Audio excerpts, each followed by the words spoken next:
एक बार भगवान बुद्ध जेतवन विहार में रह रहे थे।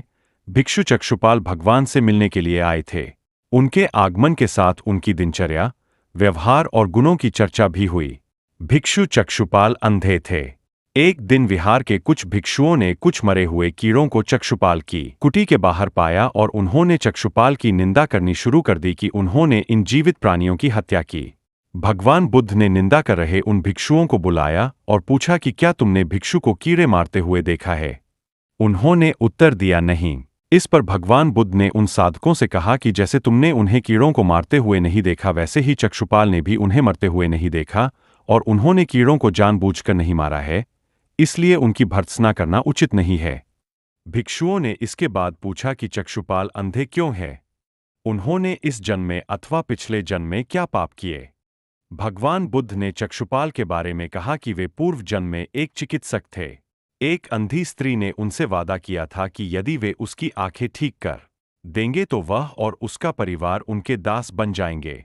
स्त्री की आंखें ठीक हो गईं, पर उसने दासी बनने के भय से यह मानने से इनकार कर दिया।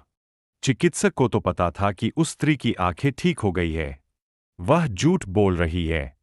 उसे सबक सिखाने के लिए या बदला लेने के लिए चक्षुपाल ने दूसरी दवा दी। उस दवा से महिला फिर अंधी हो गई। वह कितना ही रोई पीटी, लेकिन चक्षुपाल जरा भी नहीं पसीजा। इस पाप के फलस्वरूप अगले जन्म में चिकित्सक को अंधा बनना पड़ा। एक बार भगवान बुद्ध अपने अनुयायियों के साथ किसी गांव में उपदेश देने जा रहे थे। उस गांव से पूर्व ही मार्ग में उन लोगों को जगह-जगह बहुत सारे गड्ढे खुदे हुए मिले। बुद्ध के एक शिष्य ने उन गड्ढों को देखकर जिज्ञासा प्रकट की, आखिर इस तरह गड्ढे का खुदे होने का तात्पर्य क्या है? बुद्ध बोले, पानी की तलाश में किसी व्यक्ति ने इतने गड्ढे खोदे हैं। यदि वह धैर्यपूर्वक एक ही स्थान पर गड्ढे खोदता तो उसे पानी अवश्य मिल जाता, पर वह थोड़ी देर गड्ढा खोदता और पानी न मिलने पर दूसरा गड्ढा खोदना शुरू कर देता। व्यक्ति को परिश्रम करने के साथ धैर्य भी रखना चाहिए। एक बार भगवान बुद्ध भिक्षा के लिए एक किसान के यहाँ पहुँचे। तथागत को भिक्षा के लिए आया देखकर किसान उपेक्षा से बोला, श्रमण मैं हल जोतता हूँ और तब खाता हूँ। तुम्हें भी हल जोतना और बीज बोना चाहिए और तब खाना खाना चाहिए। बुद्ध ने कहा, महाराज, मैं भी खेती ही करता हूँ। इस पर किसान को जिज्ञासा हुई और वह बोला, न तो तुम्हारे पास हल देखता हूँ, ना बैल और ना ही खेती का स्थल। तब आप कैसे कहते हैं मैं वचन और कर्म में संयत रहता हूँ? मैं अपनी इस खेती को बेकार घास से मुक्त रखता हूँ और आनंद की फसल काट लेने तक प्रयत्नशील रहने वाला हूँ। अप्रमाद मेरा बैल है जो बाधाएं देखकर भी पीछे मुंह नहीं मोड़ता है।